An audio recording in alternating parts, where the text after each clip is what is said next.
오늘 주시는 하나님 말씀은 고린도후서 11장 7절입니다. 오늘 주시는 하나님 말씀 고린도후서 11장 7절 하나님의 말씀입니다. 제가 받들어 봉독합니다. 내가 너희를 높이려고 나를 낮추어 하나님의 복음을 값없이 너희에게 전함으로 죄를 지었느냐? 아멘. 단순히 예배당에 나온 것 아니고 우리 하나님 앞에 나왔고 주의 나라가 이미 임했음을 저희들 배웠사온데 주께서 이날도 친히 말씀하여 주시옵소서.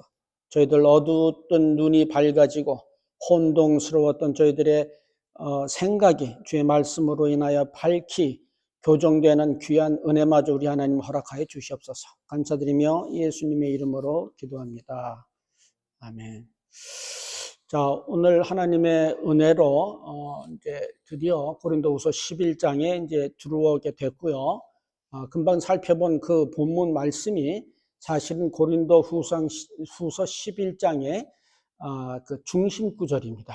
다시 한번 제가 읽을게요. 내가 너희를 높이려고 나를 낮추어 하나님의 복음을 값없이 너에게 전함으로 죄를 지었느냐?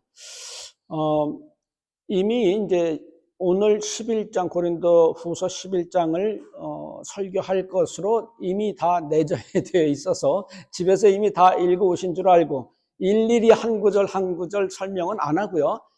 전체를 가지고 거기서 오늘 특별히 이 11장을 통해서 하나님께서 우리에게 주시고자 하는 메시지를 몇 가지만 딱딱 집어가지고 살펴보는 그런 시간을 갖도록 합니다. 우리가 잘 알다시피 고린도 교회에서 사도 바울은 사도 취급을 받지 못했습니다. 여러 가지 이유가 있다는 것을 지난번에 말씀을 드렸습니다. 그 대신에 거짓 선지자가 정작 참사도라는 인정을 받았을 뿐만 아니라 그들이 보통 권세를 행사한 것이 아니었음을 이제 고린도 후서에서 볼 수 있는데 4절 볼게요. 4절. 만일 누가 가서 우리의 전파하지 아니한 다른 예수를 전파하거나 혹 너희의 받지 아니한 다른 영을 받게 하거나 혹 너희의 받지 아니한 다른 복음을 받게 할 때는 너희가 잘 용납합니다. 응? 그러니까 다른 가짜 복음을 전할 때는요, 그런 사람들 앞을 왜 용납을 하고요. 20절에 가면 더 가관이에요. 누가 너희를 종을 삼거나 잡아먹거나 사로잡거나 자고하다 하거나 뺨을 칠지라도 너희가 용납하는도다. 이거는 보통 무슨 어떻게 그 신도를 목사가 뺨을 갈겨요? 그래도 주여 주의 종이여 그리고 굽신굽신 한다는 겁니다. 그래서 도대체 고린도 교회에서 이들이 무슨 짓을 어떻게 했길래 이토록 그들에게 충성을 하고 사도 바울은 사도가 아니라고 멸시를 했는지 그것을 우리가 이제 한번 추정해 볼 필요가 있는데 이들이 어떤 일을 했다고 하는 것을 고린도 후서에서 일일이 사도 바울이 이제 얘기를 합니다. 걔네들은 가짜인데 왜냐하면 이런 짓을 했고 저런 짓을 했고 저런 짓을 했기 때문에 가짜야. 이렇게 일일이 언급을 하진 않는데 사도 바울의 그들의 행동에 대하여 그 반응하는 거 있잖아요. 열을 내면서 그게 아니고 말이야 하는 것들을 통해서 사도 바울이 이렇게 반응을 하는 걸 보니까 이 사람들이 이런 짓거리를 했구나를 추정해서 알 수가 있잖아요. 그죠? 그래서 이제 첫 번째 볼게요. 요거는 이제 사도 바울이 아주 명시를 했습니다. 4절에 볼게요. 우리의 전파하지 아니한 다른 예수를 전하고요. 받지 다른 영을 받게 하고요. 받지 아니한 다른 복음을 전했다는 겁니다. 이들이. 그런데 이들이 가짜예요. 근데 왜 가짜냐면요. 예수를 전하는데 다른 예수를 전하고요. 성령을 전한 것 같은데 다른 영을 전했고요. 그 다음에 복음을 전한 것 같은데 다른 복음을 전했다는 겁니다. 근데 이게 지금 무서운 문제라는 거예요. 왜 그러느냐면요. 그들이 가짜라면요. 굿을 해야 됩니다. 점괘가 나쁘게 나왔습니다. 신령님께서 어떻게 하고 삼신 할머니 이런 소리를 해야 가짜라는 게 드러나잖아요. 그죠? 그런데 이들이 전하는 게 예수예요. 이들이 전하는 게 성령 하나님을 전한다니까? 그리고 이들이 전한다고 하는 것이 복음을 전해. 그러니까 누가 봐서도 이거는 분명히 기독교지라고 생각을 하는 거를 전한단 말이에요. 근데 사도 바울은 지금 왜 이거의 문제를 가지고서 지금 혈안이 돼가지고 지금 난리가 났느냐면, 이게 지금 무섭다는, 이래서 우리가 속는다는 겁니다. 무슨 얘기냐면요, 겉으로 볼 때는, 얼핏 볼 때는 복음인 것 같아요. 얼핏 볼 때는 예수 전하는 것 같아요. 얼핏 볼 때는 성령을 받으라라고 말하는 것 같지만 사실은 악령을 받으라는 소리를 하는 것이요, 예수님을 전하는 것이 아니라 마귀 사탄을 전하는 것이 되고요. 이런 식으로 되기 때문에 이게 그래서 심각하다는 겁니다. 아니, 교회를 갔는데 이제부터 구슬합시다. 그러면 교회를 나오겠어, 안 나오겠어? 미쳤어요. 그런 교회를 왜 나가요? 그런데 분명히 전하는 겉으로는 예수를 전하고 복음을 전하고 성령 하나님을 받으라고 이야기를 하니까 이게 진짜 같거든요. 그것이 마귀의 간교한 계략이라고 하는 겁니다. 무슨 얘기냐면요, 잘 들어보세요. 성경에는 아주 중요한 말이 있고 그거보다 덜 중요한 말이 있습니다. 그런데 아주 중요한 말을 전해야 되는데 그거는 빼고 덜 중요한, 얼핏 보기에는 분명히 성경에 있는 거고 분명히 중요해요. 그거를 더 중요한 것 위에다 갖다 놓아버리면 뭐가 되느냐면요, 아주 중요한 것이 가리워지잖아요. 그렇지 않습니까? 제가 그래서 늘 그런 말씀을 드립니다만은, 이걸 제가 이제 학교하고 학생의 관계로 설명을 이제 여러 번 했던 기억이 납니다. 학교가 중요합니까? 중요하죠. 학생이 학교를 가야 거기서 공부를 하지, 어디 무슨 시장 바닥에 앉아 있으면 공부를 합니까? 아니잖아요. 아니, 학원도 있습니다. 학원도 학교의 학생들의 공부를 도와주긴 하지만 거기는 문교부가 인정한 졸업장을 안 줘요. 그러니까 대학을 들어갈 수가 없습니다. 학원을 아무리 많이 다녀도. 물론 학원도 도움이 돼요. 그런 면에서 좋습니다. 그래서 학교라고 하는 것만이 유일하게 문교부가 인정해서 우리를 대학에 들어가는 준비시키는 교육기관으로 학교가 참 중요한 겁니다. 근데 학교가 중요하지만은 학교가 제일 중요해요? 학생이 더 중요해요? 학생이 더 중요합니다. 학교가 중요하다는 이유는 이 학생들을 잘 훈련시켜가지고 교육시켜가지고 대학에 성공적으로 보내게 하기 위한 수단으로서 학교가 중요한 것이지, 학교가 제일 중요한, 그래가지고 학교 건물 보수 작업에 학생들이 동원돼가지고 맨날 페인트칠하고 벽돌이나 쌓고 공부할 새도 없이 말이죠. 그리고 공부할 새도 없이 학교 선전을 위하여 전단지를 뿌리고 돌아다니고 말이지, 우리 학교 나오십시오, 우리 학교 그렇게 하면 학생들은 공부 언제 해요? 그거는 좋은 학교가 옛날에 이제 지금 없었습니다만 한국에 경기고등학교가 좋은 학교였어요. 왜냐면 제일 좋은 서울대를 그렇게 많이 가니까. 근데 예를 들어서 그것보다 좀 떨어지는 서울고등학교에서 서울대학을 더 많이 가고 경기고등학교는 서울대를 잘 못 갔다. 그러면 어느 학교가 더 좋아져요? 서울고등학교, 경기고등학교보다 당시로는 좀 떨어졌던 서울고등학교가 더 좋은 것이 돼. 이와 같이 학교라고 하는 것은 학생 교육을 위하여 마련된 수단이지 이것이 궁극적인 목표가 아니지 않습니까? 그런데 이 세컨, 그러니까 first는 학생이고 세컨은 학교인데, 이 first가 세컨에 의하여 가리워져 버리고, 이 first, 학생이 학교를 위하여 희생만 하면은, 그러면 그건 아무 의미가 처음부터 없어요. 지금 어떤 나라 중에는 국가를 위하여 충성하라, 희생하라, 그래가지고 국민들이 다 죽어 넘어지는 그런 나라들도 있습니다.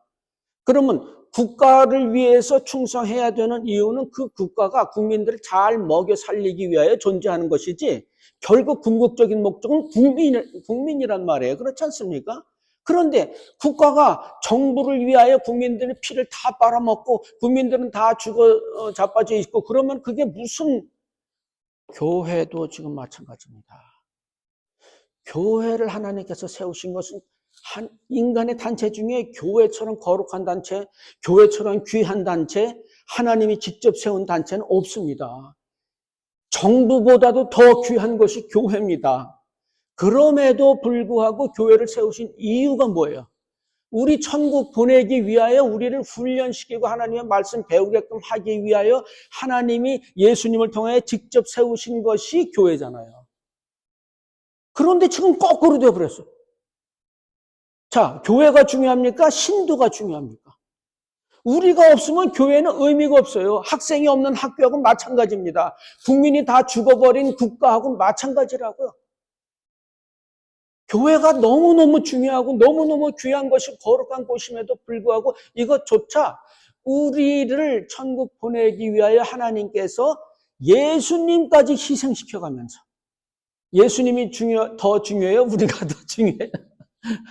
이것도 잘못하면 오해할라. 예수님도 우리 때문에 죽으신 분이에요. 하나님 눈에는 우리가 최종 궁극적인 목표라고요. 목적이라고요. 이를 위하여 예수님까지도 우리를 위해 갖다 바치신 분이 하나님이라고요.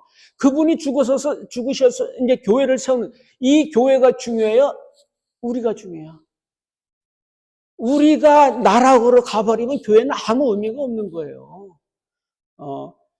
제가 이제 하나님께서 이곳으로 이제 파병인지 파송인지 해가지고 하지만은 여러분이 변화를 받지 않으면 나는 아무 의미가 없어. 길거리에서 넋마나 죽는 것이 나아. 그렇지 않습니까?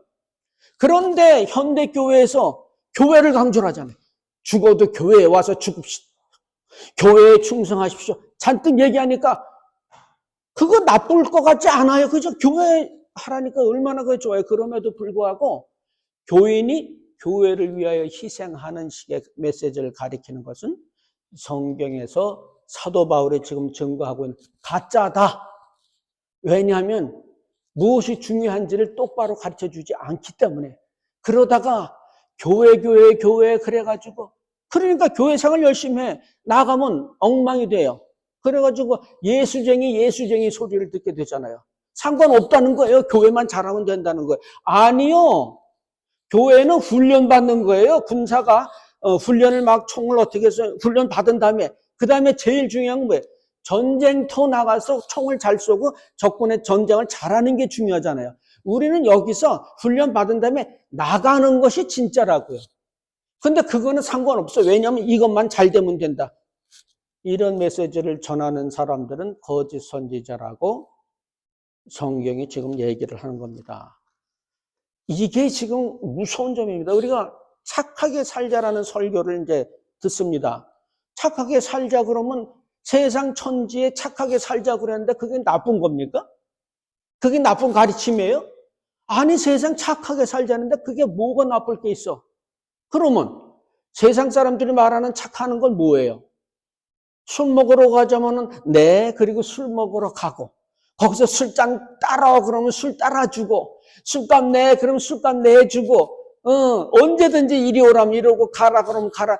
그게 착한 거 아니에요? 그게 뭐가 착한 거예요? 그래가지고 어디로 가요? 하나님을 알게 하는 쪽으로 가느냐 지옥으로 향하느냐? 전부 지옥으로 가는 거예요. 그렇지 않습니까? 따라서 착하다는 것을 가르치지 말고요. 혹시 그거 말을 안 들으면 폐기라도 해. 그거 안 되면 막 근데 야단을 치기도 해.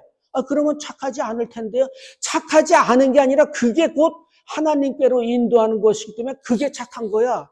그래서 성경에서 그러잖아요. 자식을 사랑하는 사람은 매를 아끼지 않는다. 만약에 매를 아끼면 그 자식을 사랑하는 게 아니고 미워하는 거다.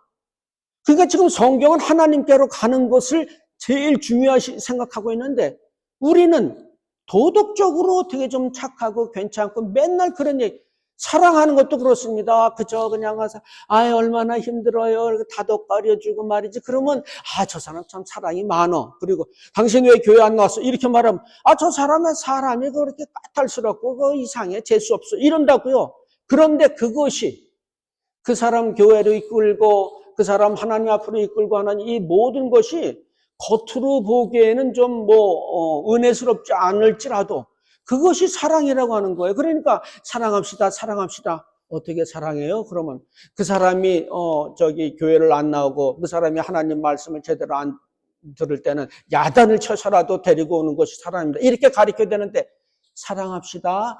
다독여 줍시다, 뭐 웃어 줍시다, 뭐 맛있는 걸 사줍시다. 이거는 복음을 가리는 거라고 오늘 사도 바울이 얘기를 합니다.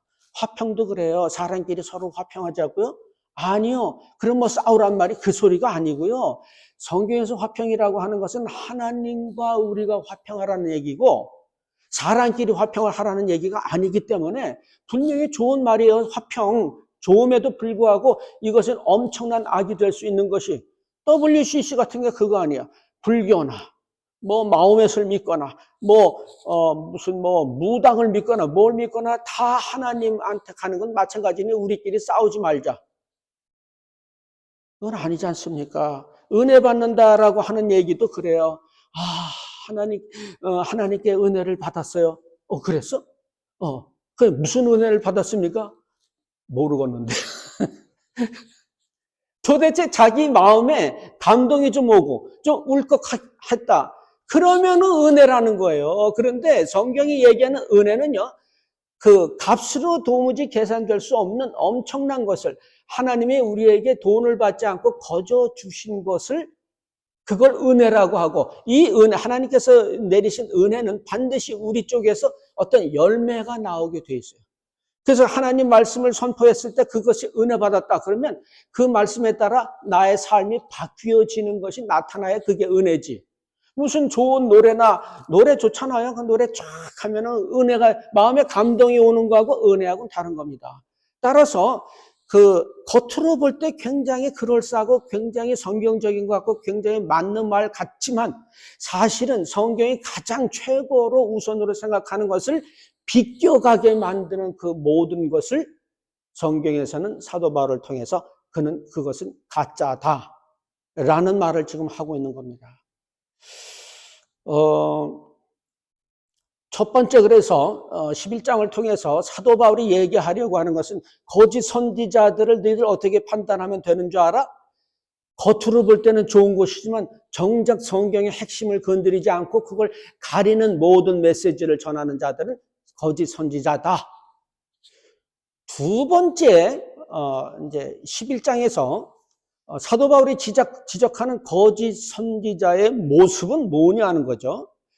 아까도 말씀드렸다시피 거짓 선지자가 이런 짓을 했다는 얘기를 명시하고 있지 않았음에도 불구하고 사도 바울이 길길이 뛰는 걸 봐서 그렇다면 거짓 선지자들이 이런 짓을 했구나를 이제 추정해서 알 수가 있는데 지금 16절부터 33절까지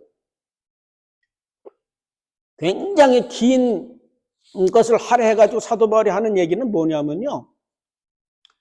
니들만 고생했어? 고생 따지면 나도 너희들 너희들보다 한 수 내가 위야. 이 얘기예요. 16절부터 33절까지가. 이 얘기를 왜 사도 바울이 갑자기 하느냐는 거죠. 사도 바울 얘기는 그들이 이런 고생을 하고 하나님께 이런 훈련을 받고 죽을 지경까지 가고 그랬는데 내가 하나님의 종이 아니겠느냐? 이렇게 얘기를 했다는 거예요. 그래서 거기다 대고 쩔쩔쩔쩔 매는 거예요. 그게 뺨을 칠지라도 말이죠. 어이구 주여 주여 주 할렐루야 이러고 앉았다는 거예요. 그런데 사도 바울은 걔네들이 당한 그 환난과 고난 그 정도 가지고서 뭘 쩔쩔 매냐? 내가 그걸 얘기를 안 하려고 그래서 안 했지만 실제적으로 한번 따져보면은 걔네들이 산전수전 다 겪었으면 나는 공중전까지 겪은 사람이야. 이거 왜 이래? 한마디로 이제 그런 얘기를 지금 하는 겁니다. 그러면서 그런 자랑이 너무 쓸데없고 헛된 것임을 16절에서 지금 얘기하잖아요. 16절에 볼게요.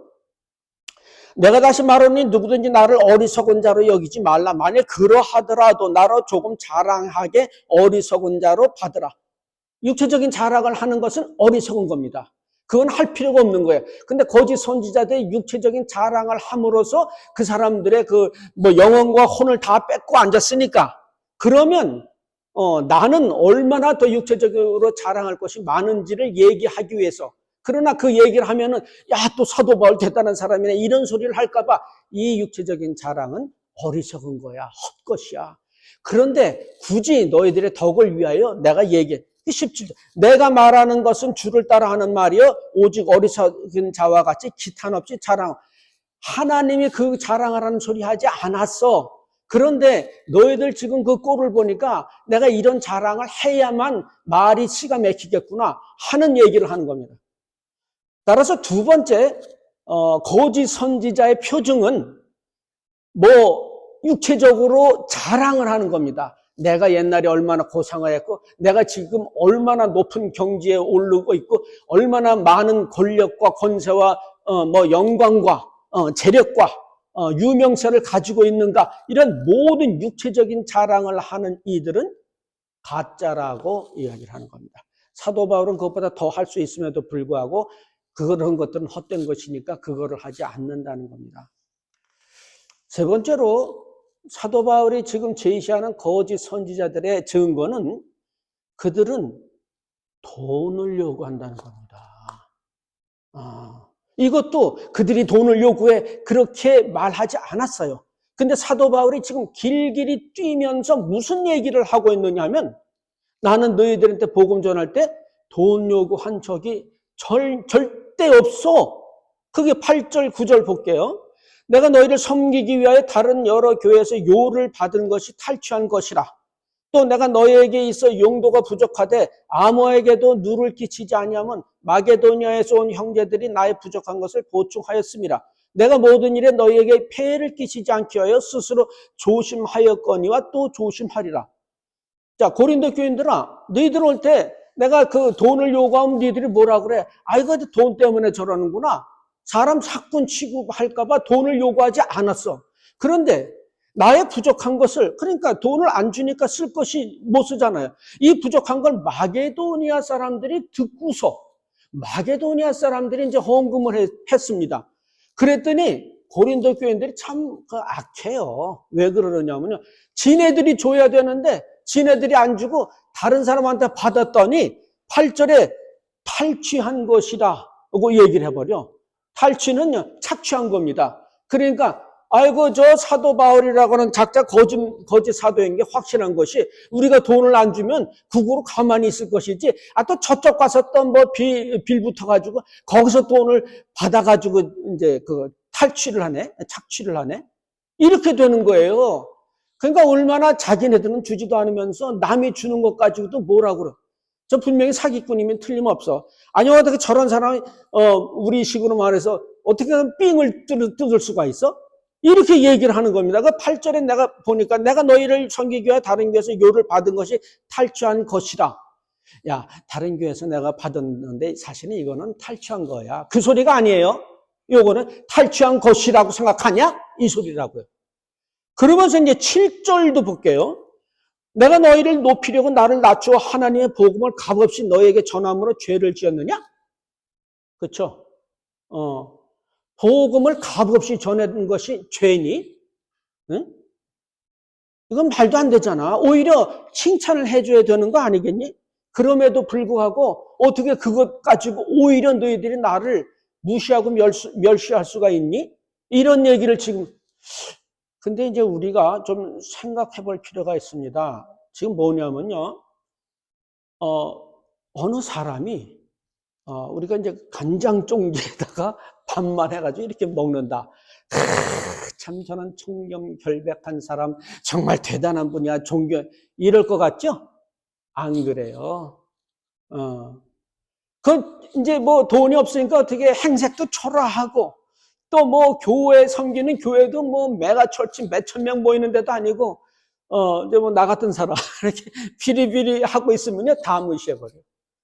이게 인간의 죄성이 있어가지고요, 뭔가 좀 많이 가지고 있으면요, 이게 뭔가 있구나. 하나님이 그에게 많이 줬구나. 이래가지고 그를 존경하고요.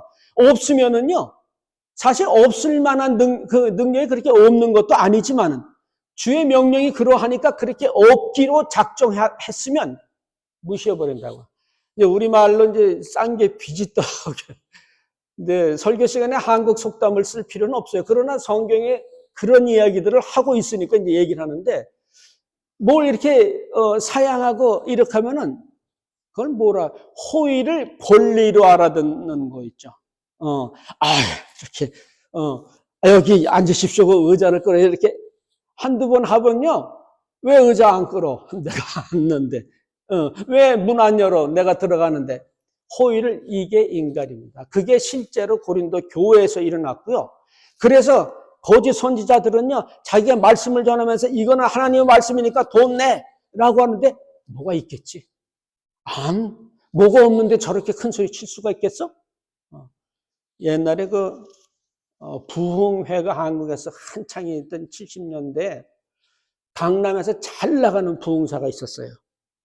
근데 그 부흥사의 조카 목사님을 제가 이제 개인적으로 알았는데, 이 목사님이 이제 항상 겸손해요. 그래가지고 이제 겸손하면 사람도 안 옵니다. 안 와요.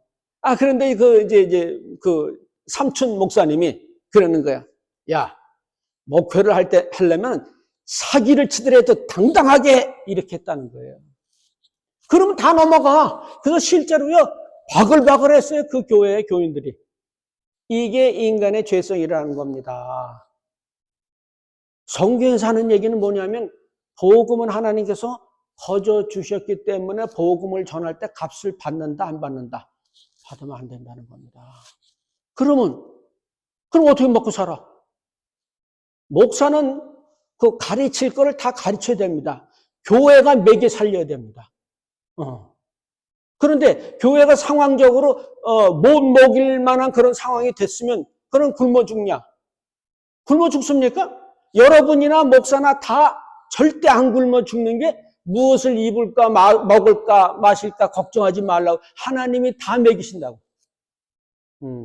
하나님이 다 먹이시는데 각자가 자기의 처지에서 할 일을 열심히 하고 하나님 말씀에 복종하는 것이 그것이 옳은 것이기 때문에 그러는 것이지.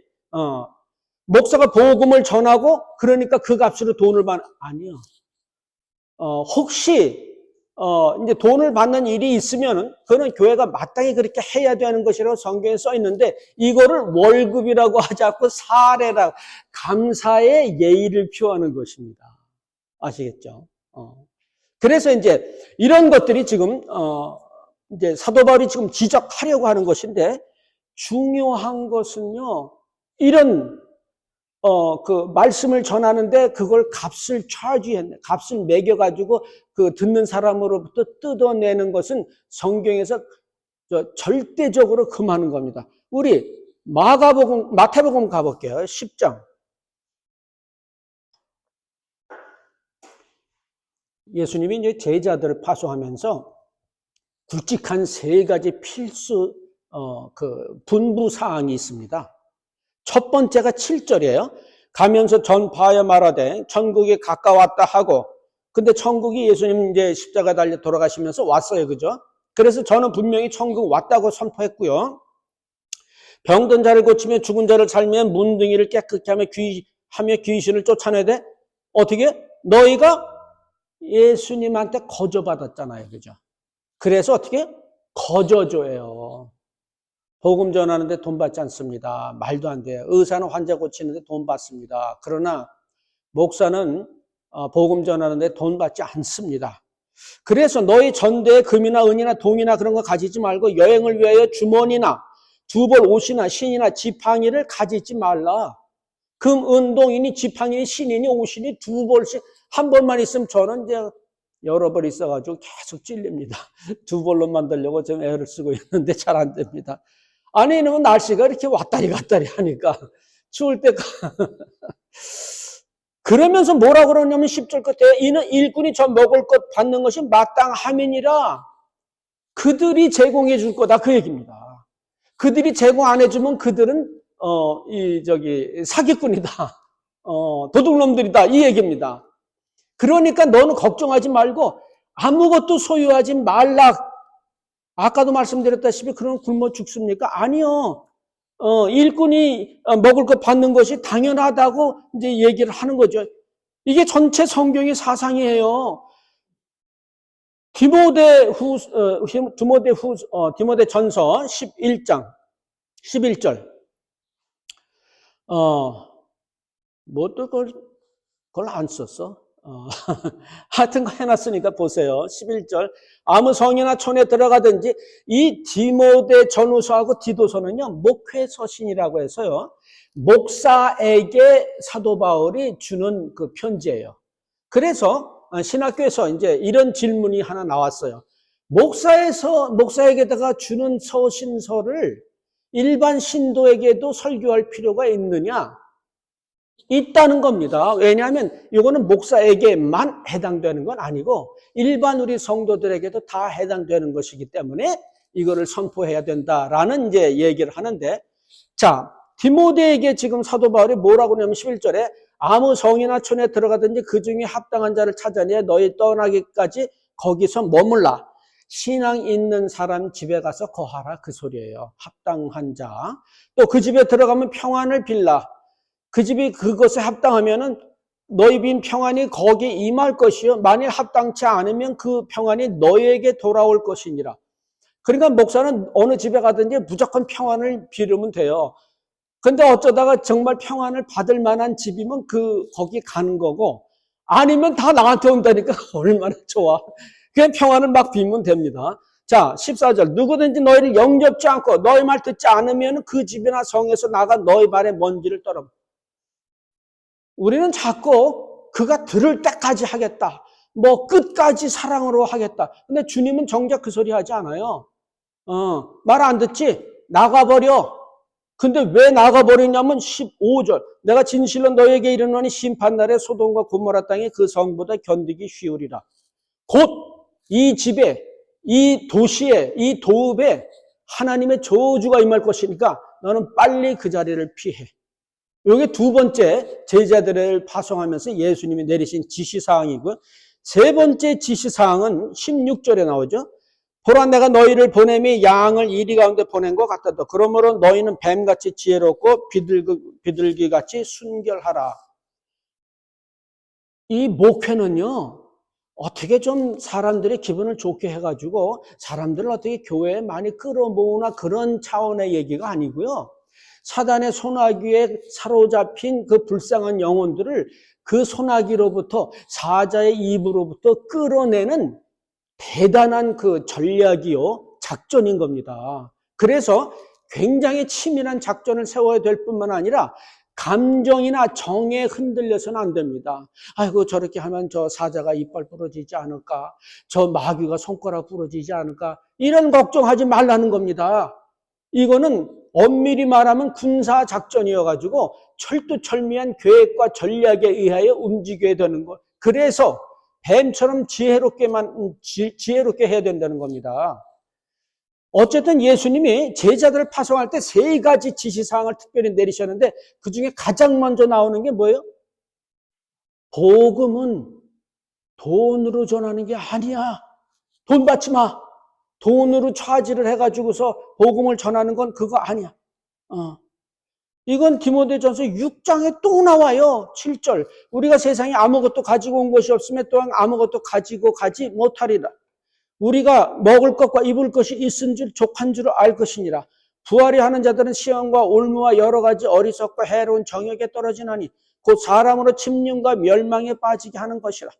돈을 사랑하며 일만하게 뿌리가 되나니 이것을 사모하는 자들이 미혹을 받아 믿으면서 떠나 많은 근심으로써 자기를 찔렀도다. 처음부터 끝까지 하나님을 따르는 사람은 돈이 있을 수 있습니다. 또 돈이 없을 수 있어요. 살다 보면 있을 때도 있고 없을 때도 있습니다. 없을 때도 뭐 그래 짤짤매실 필요가 없습니다. 왜냐하면 하나님이 함께 하셔서 다 먹고 살게 해주고요. 돈이 많으면 하나님의 명령에 따라서 흩어가지고 가난한 자들을 도와주는 거 얼마나 아름답습니까? 그러라고 돈 주신 거니까 돈 자체라기보다 돈을 추구하는 마음에서 벗어나라. 돈을 사랑하는 마음에서부터 벗어나라는 겁니다. 특별히 목자라고 하는 사람들은 돈을 사랑해서도 않고 돈을 누가 준다고 해서 또 아니 먹을 거 입을 것만 있으면 되잖아요. 그걸 넙죽넙죽 받아가지고서는 뭐 어쩌고 저쩌고 이런 소리 할 필요가 없다는 겁니다. 왜냐하면은 걷어달라 그러면 속옷을 줘야 되잖아요. 그런데 그걸 넙죽넙죽 받아가지고 물론 받아가지고 불안이들에게 다 돌려요. 어쨌든 그거 중요하지 않습니다. 이 땅에서 제일 중요한 게 돈 같지만 이 땅에서 제일 중요하지 않은 게 돈입니다. 그것을 성경에서 얘기를 하고, 자, 너희들이 이 시대에 이 사람이 참 선지자인지 거짓 선지자인지 볼 때면 뭘 봐야 되는 줄 알아? 먼저는 이들이 아주 겉으로 보기에는 아름다운 말을 하는 것 같은데 성경의 핵심을 요리조리 피해가는 것. 이것이 거짓 선지자들의 그 증거로 나타나는 것이고, 두 번째는 이들은 항상 무슨 육체적인 자랑, 겉으로 보이는 자랑을 해. 이 세상에서 얼마나 잘 나가고. 세 번째, 이들은 돈을 사랑해서 목사라고 하는 인간들이 무슨 뭐 세단을 타고 다니고 뭐 음식점도 어디서 저기 뭐 한번 그 어느 교회 갔더니 이제 부흥회는 아니지만 그런 이제 초대받아 갔습니다. 갔더니 목사님 모셨다고 모시는데 LA의 그 고급 스시집이에요. 아이고, 뭐, 종업원들이 제복까지 입고서 다, 뭐, 이렇게 절을 하는 거예요. 그러더니, 호황찬란한 호를 지나가지고, 어디 방에 가니까 그냥 스시가 코스별로 막 나오는 거예요. 소화가 하나도 안 됐습니다.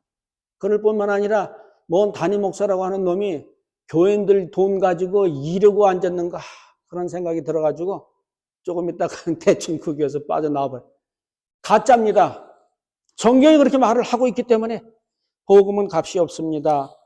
그래서 만약 복음에 대해서 우리가 감사하는 마음으로 예를 표하는 것은 너무나 아름다운 것이고 그래야만 마땅한 것이라고 성경은 말을 합니다. 그럼에도 불구하고 목사라고 하는 사람은 복음을 핑계로 돈을 가로채는 일들은 그가 가짜라고 하는 것을 말하고 있습니다. 목사뿐만 아닙니다. 우리 모두도 이제는 물질에 목매는 여러분 되지 마시기 바라고요. 그것은 하나님의 소관이니까 하나님께 맡기시고 우리는 주께서 명하신 다만 그의 나라와 그의 의를 구하는 우리들이 되기를 예수님의 이름으로 축원합니다. 진리의 말씀을 들었사온데 주께서 이 시간 이후에도 하나님 함께 하시사 주의 말씀이 마음에 깊이 새겨질 수 있도록 우리 하나님 함께하여 주시옵소서. 감사드리며 예수님의 이름으로 기도합니다.